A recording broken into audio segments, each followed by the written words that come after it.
শায়েখে চরমোনাই মুফতি ফয়জুল করিম সাহেব সম্ভবত বরিশাল সিটি কর্পোরেশনের মেয়র হতে পারলেন না। গণমাধ্যমের খবর, ফয়জুল করিমের মেয়র ঘোষণার আবেদন খারিজ। এর মানে জনাব মুফতি ফয়জুল করিম সাহেব বরিশালের মেয়র হতে পারলেন না। আমরা আহ্বান জানিয়েছিলাম এবং বরিশালে এই বিষয়ে বিক্ষোভ সমাবেশ হয়েছিল। নানান শ্রেণী পেশার মানুষ দাবি করেছিল যে মোহতারাম জনাব মুফতি ফয়জুল করিমকে বরিশাল সিটি কর্পোরেশনের মেয়র ঘোষণা করা হোক। আদালতে আবেদন করেছেন, কিন্তু আদালত যে রায় দিয়েছে তাতে তার মেয়র হওয়া হলো না। চরমোনাই ইসলামী আন্দোলন বাংলাদেশ মুফতি ফয়জুল করিমকে মেয়র বানাতে আদালতের মাধ্যমে ঘোষণা দেয়াতে সর্বশক্তি প্রয়োগ করেছিল। বরিশালে তাদের যে আইনজীবী প্যানেল, শুধু তারা না, দেশের বিভিন্ন জায়গা থেকে বিপুল সংখ্যক আইনজীবী আইনি লড়াই করতে এসেছিলেন এবং এমনকি আদালতের উপর একটা রাজনৈতিক প্রেশার ক্রিয়েট করতে তাদের নেতাকর্মীদের উপস্থিতি বা এরকম ঘটনাও কিন্তু ঘটিয়েছিলেন। কিন্তু তারপরও ফয়জুল করিম বরিশালের মেয়র হতে পারলেন না। দর্শক, এটা কেন পারলেন না? আমার হিসাব সহজ। আমি আগেও দাবি করেছিলাম যে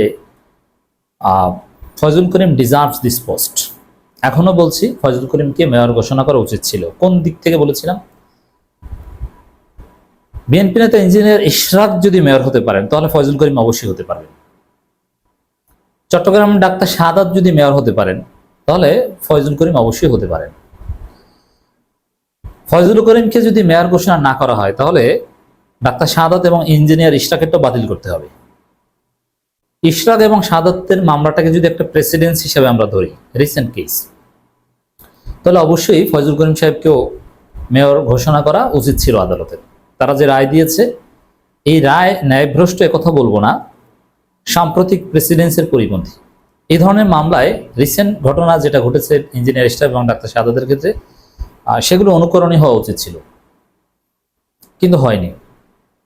এখন এইটাই আমাদের বিশ্লেষণে যায়, কেন? বিএনপির পাওয়ার আছে, বিএনপি মেয়র পদ নিয়ে নিয়েছে। বিএনপি আইন লঙ্ঘন করে 5 আগস্টের পর আরজি সংশোধন করেছে।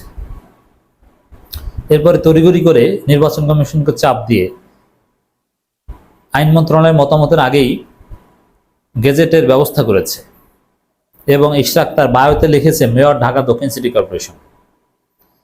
অ্যাটর্নি জেনারেল বিএনপির অনেক জজ বিএনপি পন্থী, তারা পারে, কিন্তু চরমোনাই মেকানিজম করতে পারলো না।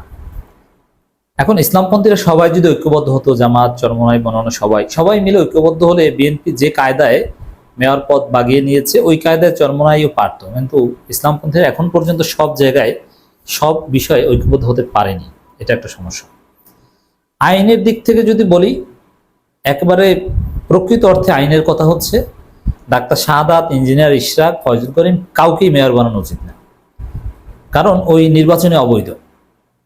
ওই অবৈধ নির্বাচনের এটা ইঞ্জিনিয়ার ইশরাকও কিন্তু জবাব দিতে পারে না যে নির্বাচন বৈধ কি অবৈধ। যমুনা টেলিভিশনে ধরা পড়ে গিয়েছে, দেখেছেন না? জবাব দিতে পারছেন।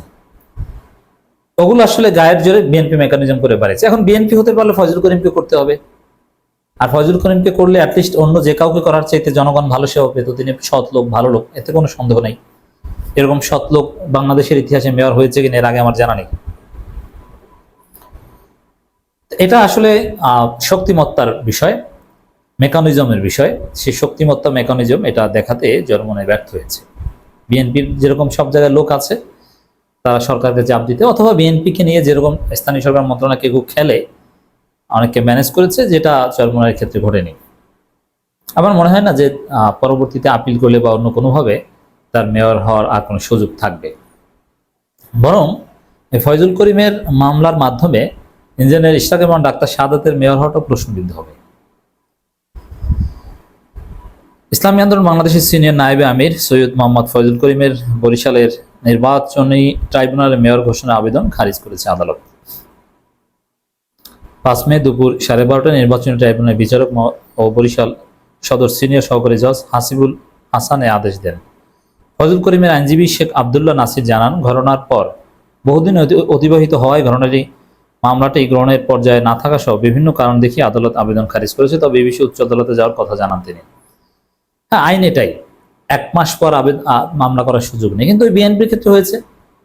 1 মাস পর, অনেক বছর পর, প্রায় 3.5-4 বছর পর, 4.5 বছর পর ইঞ্জিনিয়ার ইশরাক আরজি সংশোধন করেছেন।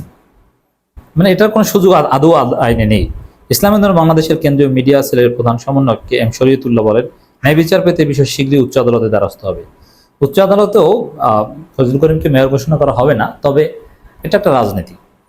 এর মধ্য দিয়ে বিএনপির ইশরাক এবং ডাক্তার সাদত প্রশ্নবিদ্ধ হবে। উচ্চ আদালতে গেলে তারা যে অবজারভেশন দিবে সেখানে তাদের বিষয়টা প্রশ্নবিদ্ধ উঠবে, এবং চরমোনাই আইনজীবীরা ডেফিনেটলি ইঞ্জিনিয়ার ইশরাক এবং ডাক্তার সাদতের এই বিষয়ের রেফারেন্স হিসেবে সেখানে টানবেন শুনানিতে।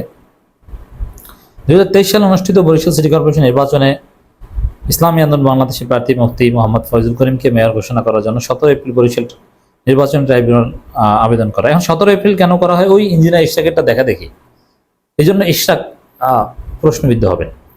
তো বিষয়ে জনগণ, বিএনপির লোকজন দেখলাম যে নেতিবাচক মন্তব্য করছে। ঠিক কাজ করেছে, ও মেয়র হওয়ার যোগ্য নাকি? এক বিএনপি আইডি থেকে এই মন্তব্য করা হয়েছে। ক্ষমতার লোভ বড় লোভ, এও বিএনপির লোক। বিএনপির 2জন মেয়রকে অবিলম্বে মেয়র থেকে বরখাস্ত করা হোক। এই লোকের রাজনৈতিক পরিচয় জানা যায়নি। তো দর্শক, আহারে মেয়র হওয়া ভালো হলো না, মানে বিএনপির লোকজন এটাকে ট্রল করছে।